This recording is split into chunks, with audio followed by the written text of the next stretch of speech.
One of the world's most loved and iconic toys, Lego. Instantly recognizable in any form, you can build whatever your imagination can conjure up. But at the turn of the millennium, it was hard to imagine a future for Lego. We had lost the plot, we had lost our identity. Why do we really make sense to other people? I think Lego lost confidence in children.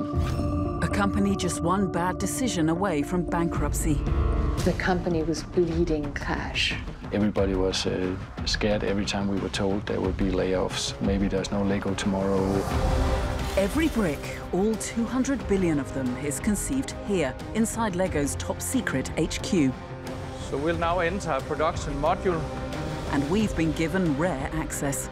This is not a rich company. This is a company that's trying to survive. This is the inside story of how the world's most popular toy company rebuilt themselves one brick at a time.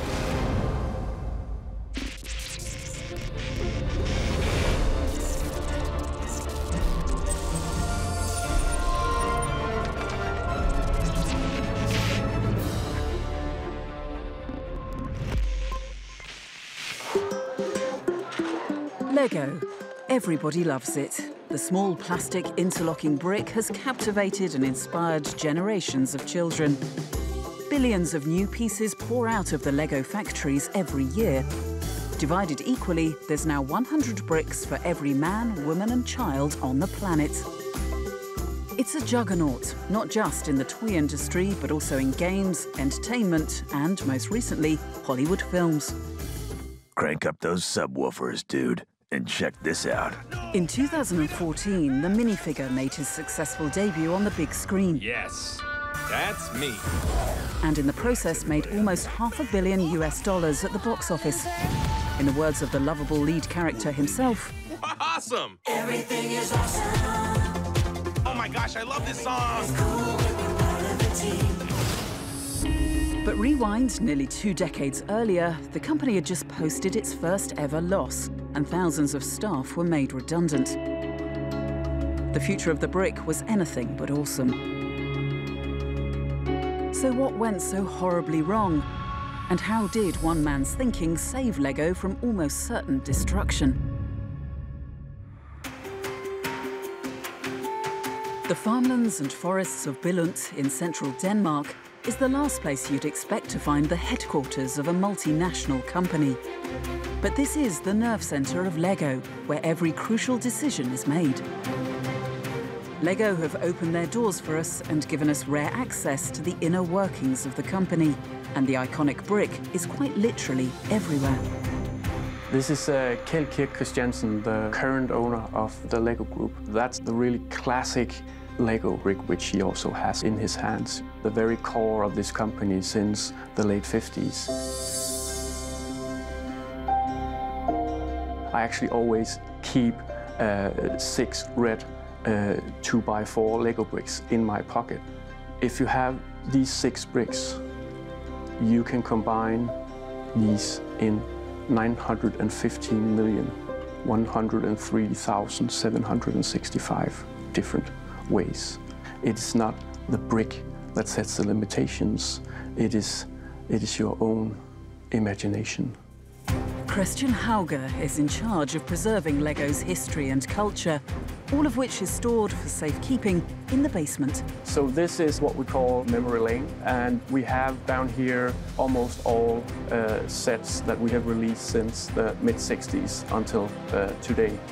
We've moved down to 1988. I want to show you this fantastic set. I have played hours and hours and hours with this, and that's really some of my best childhood memories. You have a lot of possibilities, you know. You'll be able to pick this up again and combine it with a completely brand new set you buy today. Everything fits together, you know, that's the beauty of the system. Parents all over the world shared Christian's nostalgia, as throughout the 50s, 60s and 70s they rushed to buy classic Lego sets for their children. Word up! Jack's back! Pirates Lego Maniac! One avid fan was business analyst Anne Valerie. Everybody loves Lego. All of us have Legos. I have Legos from when I was a little child. We all have these little people and the houses we built, and we've all kept them. It was a toy that you could continuously reinvent and invest in. So parents could come and buy yet another piece. At Christmas, your grandparents could buy you yet another piece, and you kept building on that base that you had. Riding on this wave of popularity, Lego entered a phase of phenomenal expansion. The company doubling in size every 5 years. By the 1980s, 70% of children own Lego bricks in the world. It's the biggest toy in the world, and by 1980, they're actually part of the top 10 manufacturers in the world. So how could a brand seemingly loved by all manage to record million-dollar losses less than a decade later? Lego started going wrong in the 1990s when, in a way, they overreacted to the trends and they start diversifying. And they do what a lot of brands do. They expand from their core, and like a lot of brands, they lose their heart. So they go into watches, they go into clothing, they go into media, they start publishing books. They launch the first few Legolands. So they expand into a whole set of products that they have no experience with, but which they think will help them capture more of the market. Clickits presents the new Best Friends collection. You, me, best friends forever will be. Click it your way. Each set sold separately. From handbags to hole punches, almost everything had the Lego logo on it, as the company moved further and further away from its heart as a building toy. Although this seemed like logical expansion, this is exactly what sowed the seeds of the coming crisis. Basically, we lose a little bit of confidence in the brick, in the system. And we sort of ask ourselves, do children want to play with Lego bricks in 10, 15 years from now? You know, we were doubting that a little bit. From a little bit of doubt to a lot of debt. In 1998, Lego posted a $28 million loss. It was the first time in the company's 80-year history that they hadn't turned a profit, and as a result, almost 1,000 employees were made redundant. But even this didn't stop the company's relentless quest for expansion. Legoland theme parks sprung up all over the world, first in Denmark, then in the UK and California. The idea was to introduce millions more youngsters to the brick. But behind the smiles, these theme parks required huge amounts of capital to keep them going. The security, the logistics, the management. Lego were not specialists in the entertainment market, and these parks were sucking resources from other parts of their core business. In 2001, a company report suggested Lego was wiping $330,000 off its value every day. The Lego empire was overstretched and about to take a big tumble.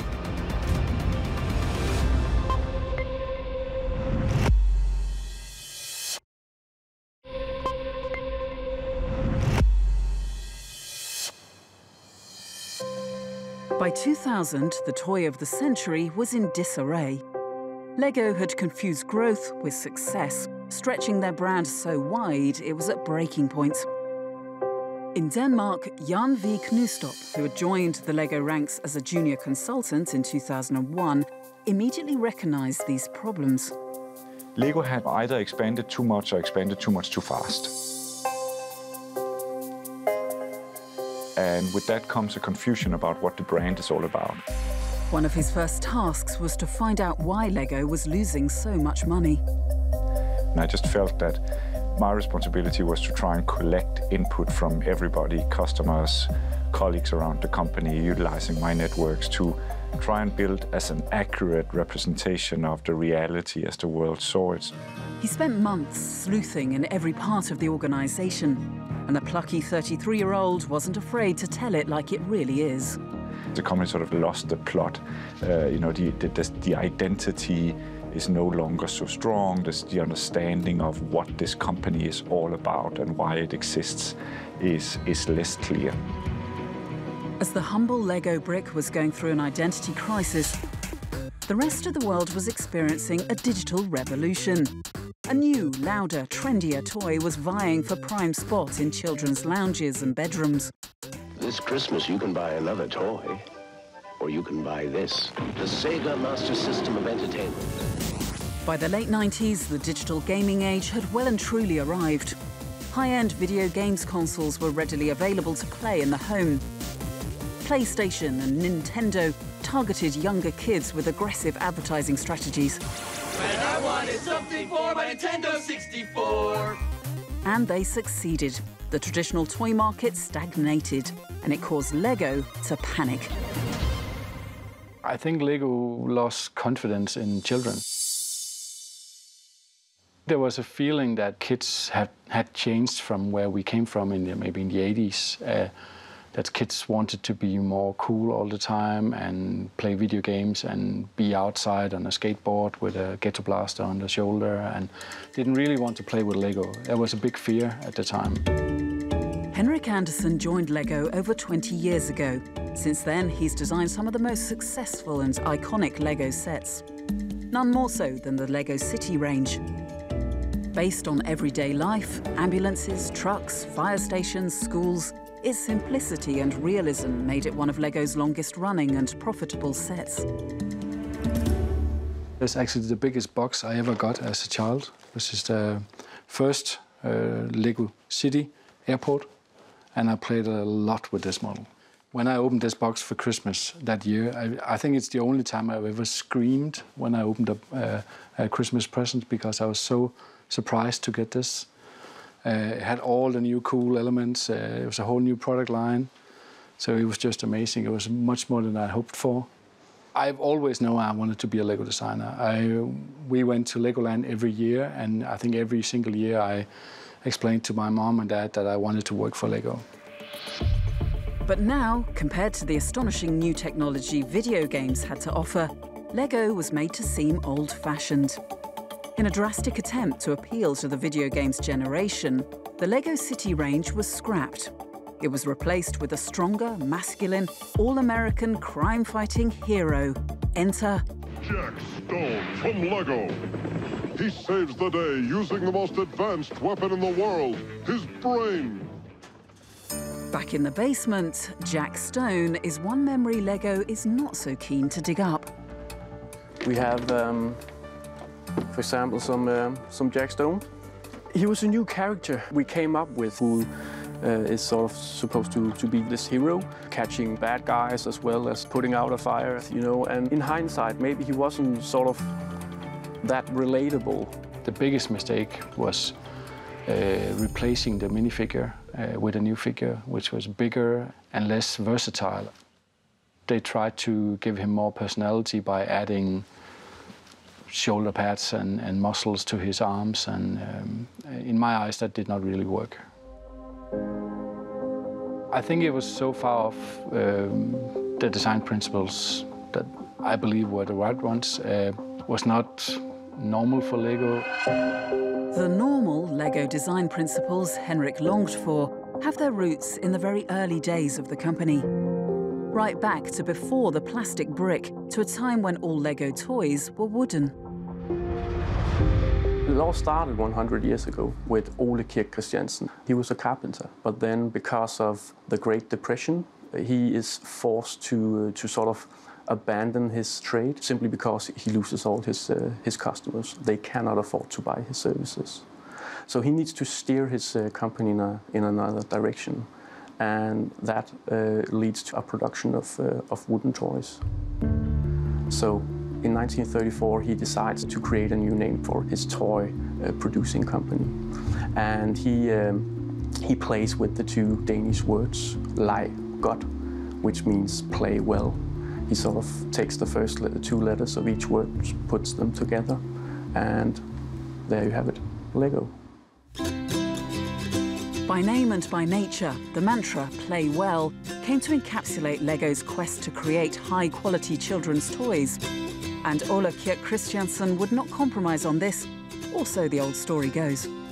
It's a beautiful story. It's back when they were still making wooden toys. The son of the founder came home to his father one day and said, look, I've shipped these toys. I've saved us a lot of money because I've only put in 2 layers of varnish instead of 3, and we've saved money and no one will tell the difference. And the founder was extremely upset, had his son recall all the toys and add that 3rd layer of varnish. That's how much quality was in the mindset of the company. It sort of encapsulates what we're here for. We are here to try and create fantastic play experiences for children. Fast forward 70 years. It's not that Jack Stone lacked quality, but he was a far cry from the realistic models that Ole Kirk Christiansen had built a reputation on. Now, the LEGO senior management was trying to sell new designs that their customers didn't want and their own designers didn't like. It was a recipe for disaster. I remember we tried to convince management that we should have construction vehicles and fire trucks as we used to.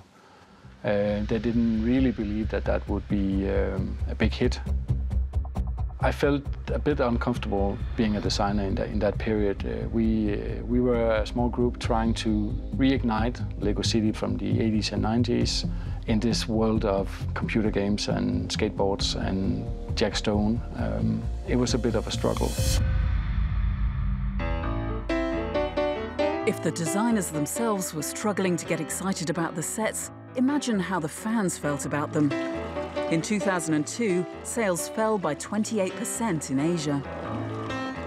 And in Singapore, a committed LEGO fan base were alienated. No, not children, but adults.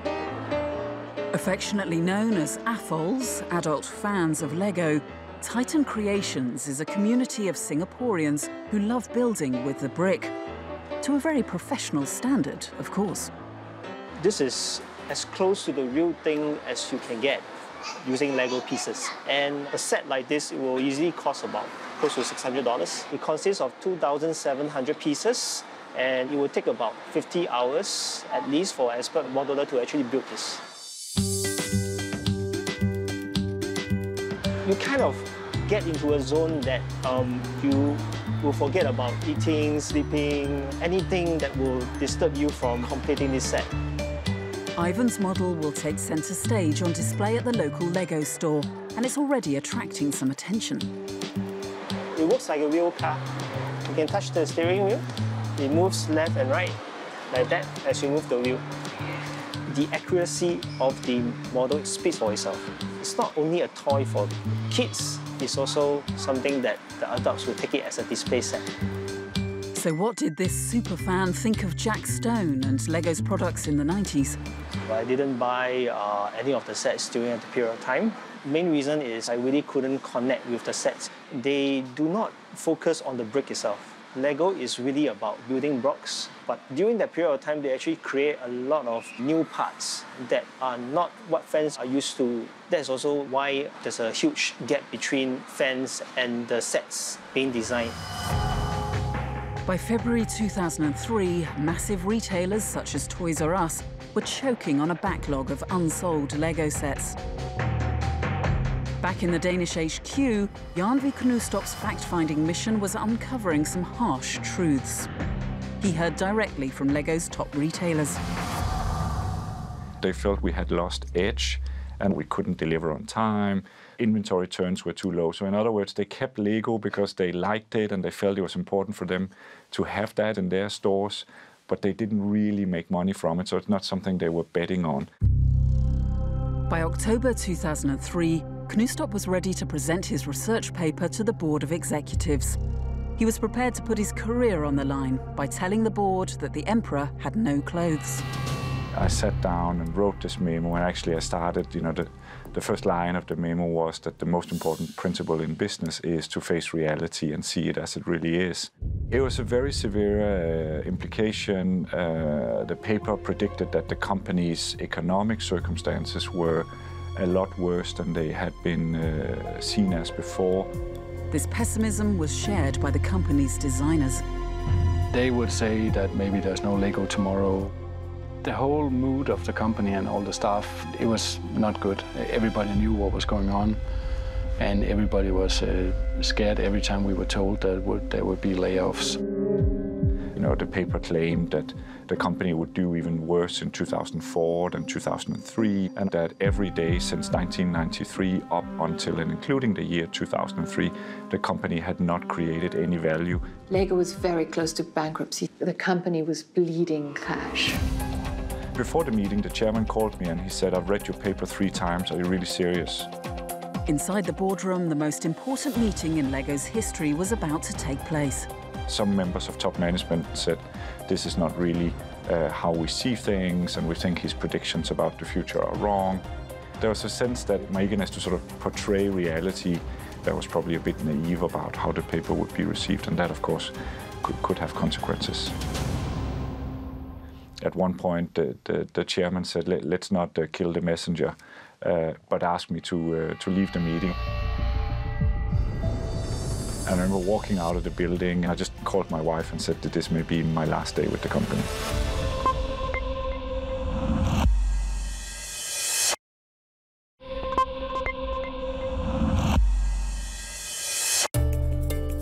Instead of sacking Knudstorp, Lego did the opposite.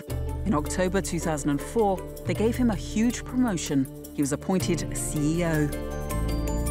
With his Harry Potter glasses and ruffled hair, he was the man chosen to save Lego.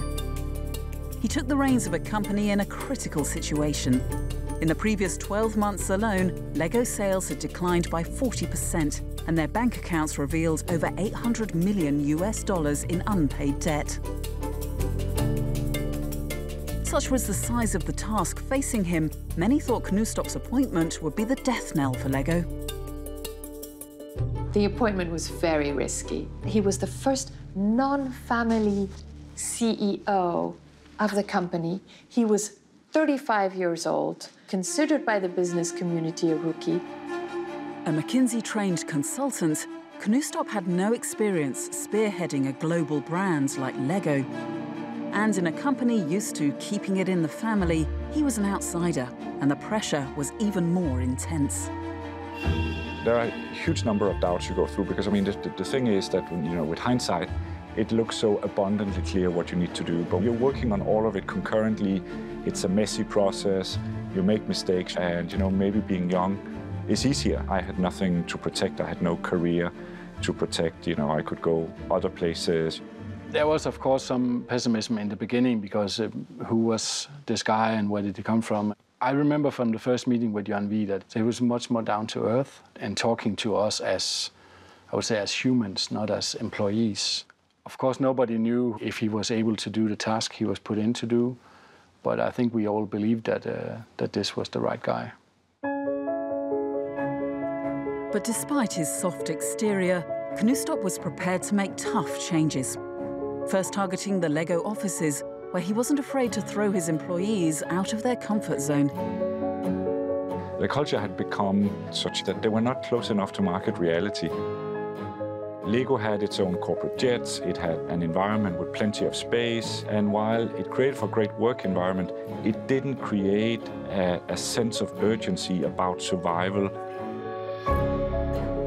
We actually pushed people together on a smaller amount of space just to create a conditioning and an atmosphere of this is not a rich company, this is a company that's trying to survive.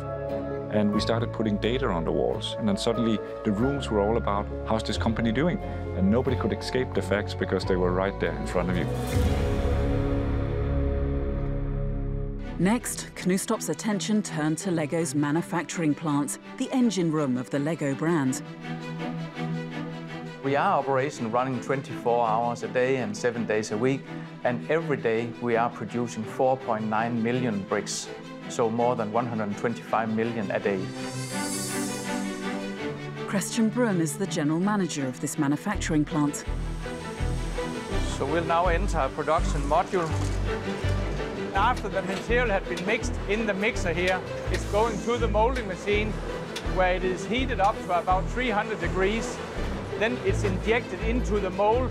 The elements will fall down and then delivered into production boxes. And whenever they are filled, the robot will come and pick up the filled boxes here and take it automatically to our warehouse. Lego had become masters of the mold, pressing over 30,000 pieces every minute. The machine is running at 24/7, 360 days a year. We only close down for Christmas and for New Year. The problem was not the process. For decades, the Lego brick has been made in much the same way. But by the 90s, the number of different brick designs had grown out of control. Specialised bricks can cost up to $1 to produce. And with over 14,000 unique pieces, Lego's manufacturing costs were sky high. Within his first year as CEO, Knutstorp made the controversial decision to slash this number by more than half, to about 5,000. There were significant discussions in the management team with the designers. What was the magic number? And they eventually went down to 5,000. Because the argument was, look, we've allowed this proliferation of bricks, but it hasn't created more innovation. So let's reduce the number of bricks so we have less molds, we have less cost, and let's see what we can do with that given amount. As a designer, that's always really, really annoying that somebody wants to limit your way of working. But it was not like we didn't see the plan. We could all see that we had all of these thousands of components in many different colors. And we could maybe limit this and still create great models. The next step was to increase the efficiency of production. What we see up here, that is our logistics systems. It's all automated, so it's not touched by any person during the process. And they are now traveling filled with bricks to our warehouse. And I know that if the factory is running according to schedule, then we should see a box every 10 seconds here. Then everything is running perfect. Now Knutstorp can boast of a manufacturing system capable of producing a staggering 36 billion pieces every year. And all of them end up here, in vast storage vaults. Lego has to maintain this constant state of production all year round just to satisfy the demand during the Christmas boom, when 28 Lego sets are sold every single second. There may be billions of bricks, but Lego must ensure they are all the same. A sample from each batch is sent up to quality control, where Judy, one of the technicians, checks every brick by hand, ensuring the dimensions are correct within a margin of error of 5/1000ths of a millimeter, less than the thickness of a human hair.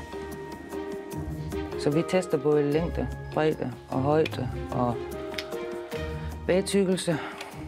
Og efter vi har testet det her, så har vi byggefunktioner, vi afprøver, så vi er sikre på, at de virker, som de skal. It's this meticulousness that underpins the entire Lego system, in which all parts fit together tightly, but not so tightly that a 2-year-old can't pull them apart. We are living up to our motto, which is saying that only the best is good enough. From we start to mold a brick and until it is released from production, it has been checked 10 times in different ways to ensure that the quality is correct. There was still one asset that was draining Lego's human and financial resources. Legolands like this one in Malaysia have subsequently opened and been successful, but the Lego Group is no longer managing it. Lego officially sold off their controlling stake in the Legolands in 2004. We also made a very fundamental decision, which was to sell the Legoland parks. Lego kept a 22% share, so they could still control the quality, but he said, this is not our core business. Running amusement parks is not our core business. That was also a very difficult decision that departed from what happened in the past. Knutstorp's plan was ruthless. It was about stripping the company back to its core principles. Before it could run, it had to learn to walk again, and the focus was on ensuring the survival of Lego, not growth. Many economies and many companies think that survival is intricately tied to growing, We decided to hardly grow for 5 years while we were fixing the business. So in that way, you can say it's a bit like somebody who wants to win the Olympics. You first go into intensive care because you're really bleeding, and then you spend 3 years in a rehab where you're gaining fitness and you're training and training and training. But only after that you really come out and you try to compete on the global stage and see if you can actually win an Olympic gold medal. But after stabilizing the company, the pressure was now on to create growth. And to do that, everyone in LEGO needed to think a little bit more like children do.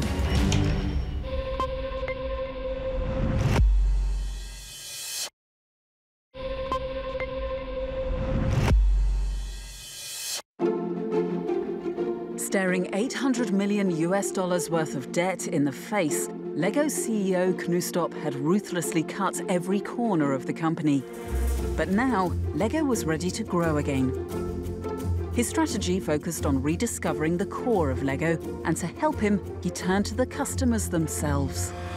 One of the really impactful ways for me to rediscover our ultimate purpose was talking to super users of the LEGO brand, what we call the adult fans of LEGO, and actually literally spent days with them talking about the product, its history, all the intricate details. That's where you learn what you're all about, and that feedback helped me articulate a direction together with my colleagues for the future innovation of the brand.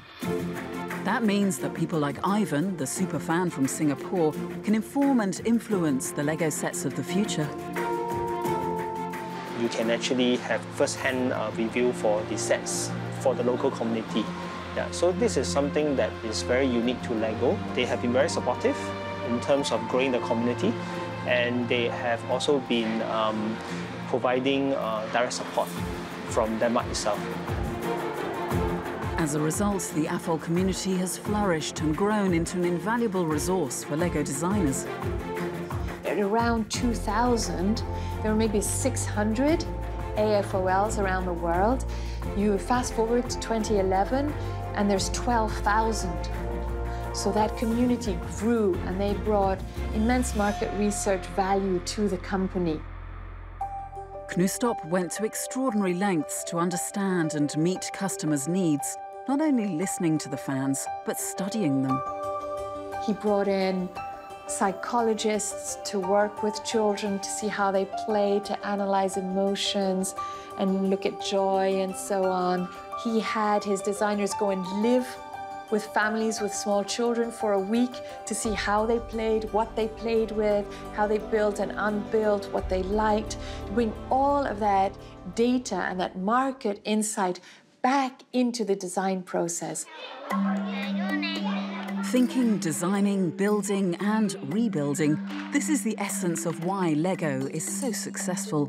And Knutstorp, a former kindergarten teacher himself, holds these principles close to his heart. Every human being has a huge urge to create things, despite nationality, race, whatever. So we're talking about a completely universal and timeless phenomenon. We learn what creativity is, which is to put known objects together in hitherto unforeseen new ways. So there is an immediate impulse, which is, I love to create, there's a joy of building. The joy of building is central to Knutstorp's vision for LEGO, and it's something they are keen to cultivate with events and competitions all over the world. Here in Singapore, a team of young LEGO fans from Singapore Chinese Girls' School have created a working robot made completely from LEGO. Because of the LEGO, you really have the freedom to build the robot as you want it without having any preset thing to do. So it really gives you a lot of creativity to build very different attachments so that you can complete the proper missions. Each of these attachments will complete a different task. Let's say this one. This is a one-way lock. It can go in, but it can't come out. So they're actually built from all similar parts, but of all different lengths, and this changes the function. It becomes like a team member to us, actually. This one, we actually named it Black Widow because it's like black and red. The team took Black Widow to the first LEGO League in Singapore. We were fine-tuning and adding new parts all the way till even the day of the competitions, because it's always something you realize that you can improve on, whether it's physically or the programming itself. Programmed completely automatically with no remote control, their robots completed all the missions in the fastest time and won them the top prize. Being able to create something from virtually nothing, and it's basically something that you can be proud of because you made it yourself. As national champs, the girls won the right to represent Singapore on the global stage. They took Black Widow to the USA to compete with other Lego builders all over the world. Everyone's thinking is different, so you get to see all these different types of robots from all around the world. And it's a very educational experience where we are exposed to not only different cultures, but also maybe different ways of thinking that we would never have thought of ourselves. But more than just a fun trip abroad, events like this serve to create a sense of a global Lego family. And the connection between the Lego brand and the fans is made clear in the Denmark office. The walls are papered with posters and letters from children, acting as constant reminders of why Lego ultimately exists. The philosophy of playing is something we take really, really seriously. The atmosphere inside the company is definitely happy, yeah. We play all the time, and of course we also go to meetings. But it is a very playful environment, and we have children in several times a week so we can play with our models. So we're getting used to having a look at our model from a children's perspective also. This philosophy underpins all that the Lego designers work on. So what happened to the infamous Jack Stone? Well, he was replaced with a fire truck. We came from World City and Jack Stone. We were asked to rethink everything, and we were, I think, 3 or 4 designers who tried to build fire trucks in different directions, and my fire truck was chosen as the one to set the direction of Lego City. You could almost say that this model symbolizes the turnaround for Lego and for Lego City. Simpler models, easier to produce, less components and less ways of building wrong. Henrik's fire truck was held up by the senior exec as an example of what Lego products should be from now on. And as a testament to Henrik's design principles, the license plate will forever bear his initials, HA. I think a 6-year-old Henrik back in the 1980s would be really, really proud and run in showing this one to his mom. Yeah. Since the relaunch, Lego City sets are once again one of the most popular ranges. But whatever the set, the directive is now that Lego products should be high quality and, above all, fun for children to play with. Yi Ken has just finished working on Lego's latest set, based on the world-renowned mobile game Angry Birds. This is the Angry Bird model. You have a lot of function. If you hit this part, this can drop to destroy something, and if you hit the balloons, the bridge will broken. And there's lots of function in the set. I'm an architect before I become Lego designer, and I'm educated in Taiwan. In the beginning, I think it's very difficult because I'm from Asia. Then I study in New York. And when I come to a workshop, I think I need to beat everyone to get a job. But I found it's not true, because Lego is trying to find the people who suit the job. It's not the best people. Now Lego's design team is massive, both in numbers and in diversity. This sleepy Danish town is home to Lego designers from over 100 different countries. We have so many Lego designers. Like in my team right now, we have 6 people, and all 6 come from different countries. So I think my Asian background can give them some ideas, because sometimes I show them cool like robots, but they also like influence me. Everybody trusts each other and make the final product like awesome. I think that's a really nice part. But sometimes like I still miss like Asia. It's pretty cold here. In just 8 years, Lego's revenues have tripled. In 2013, they reported a record profit of $869 million. We believe our idea, the Lego idea, is a globally relevant idea. Now LEGO has offices all over the world. And under Knustop's leadership, it looks like this time the growth will be relentless. So our ultimate ambition is to reach every child in every country all over the world. To achieve that goal, LEGO has big plans for expansion in Asia, driven from their regional hub here in Singapore. Singapore has been a small but important market for us for many, many years. It's not just a attractive market, but it's also the gateway to Asia. The beauty about Asia is really linked to our vision, which is to inspire and develop our builders of tomorrow.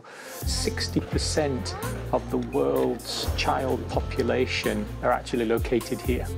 So if we want to bring that vision to life, there is no way we can really and honestly do that unless we are successful here. While the R&D hub is in Singapore, LEGO's manufacturing centre for Asia is in China. In November 2016, a new factory opened in Jiaxing, enabling LEGO to be much more reactive to the needs of their Asian customers. The toy industry is a little bit like the fashion industry. It's very, very hard to predict what toys, what themes are going to be truly the big hits. So having production facilities close to where demand is allows us to be able to service our customers.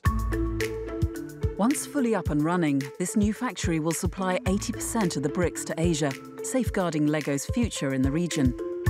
But this time, LEGO are keen to ensure their rapid expansion does not come at the expense of their core principles. The employees in the LEGO office, or Singsters as they're known, have thrown the traditional office concept out of the window and instead work in a free environment that is unique to LEGO. Dina Sajia is in charge of making sure this is implemented properly. The way that we have it in the hub is that everybody has to come up and down the stairs. We don't allow people to use the lifts, and the reason why we do that is to ensure that interaction and collaboration can happen anywhere and everywhere. We really follow an informal and playful culture in the hub so that people can have the time to play, have fun, just to socialize. As part of LEGO's new way of working, nobody has their own desk. Even Marco, the senior vice president, works shoulder to shoulder with his employees. And reserving a space with your belongings is strictly against the rules. In Singapore, we call it no choping. So if you are plotting yourself in 2 desks at the same time, then you are occupying double the capacity of what the hub can actually cater for. So here, for example, you can see an occupied desk. So what I can do is I could just be a little bit sneaky and I take my no camping sign and I leave it there. And when that person comes back, they know that they have to be moving if they're not going to be using that area for longer than the time it's intended. But this is more than just fun hot desking. This is an innovative attempt to encourage informal interaction amongst employees and a cohesive family atmosphere. It's about a choice about where and how and when you work. And the freedom that this gives you is that you can start to become the master of your own day. If we were given the choice today to turn this environment back into what I would call a more traditional office, I wouldn't do it. Certainly for myself, I feel more connected to the organization than I did when I was sort of semi-isolated in my own office. And there's definitely something about LEGO's philosophy that appears to be working. Even as the current global toy industry as a whole flounders, LEGO's stock remains as high as ever. Only last year, revenues grew by 25% in a stagnant toy market. So the toy market globally is growing in single-digit numbers, and LEGO's growing at 25% yearly. The man responsible showed familiar exuberance as he, yet again, announced record profits. Everything is cool when you're part of the team. Everything is awesome when you're living in a dream. And he's right. Everything is now once again awesome in the world of LEGO. High-quality children's toys that some adults play with too, and a committed LEGO fan base all over the world. And it would appear that fan base is about to grow by one more. With a second child that's coming, you will definitely have a more challenging time allocation in terms of setting up for a hobby, but a hobby is a hobby. You can't run away from it. So that is something that will never go away. With the father teaching them and showing them all the Lego sets since young, I think they will grow up as a Lego fan as well.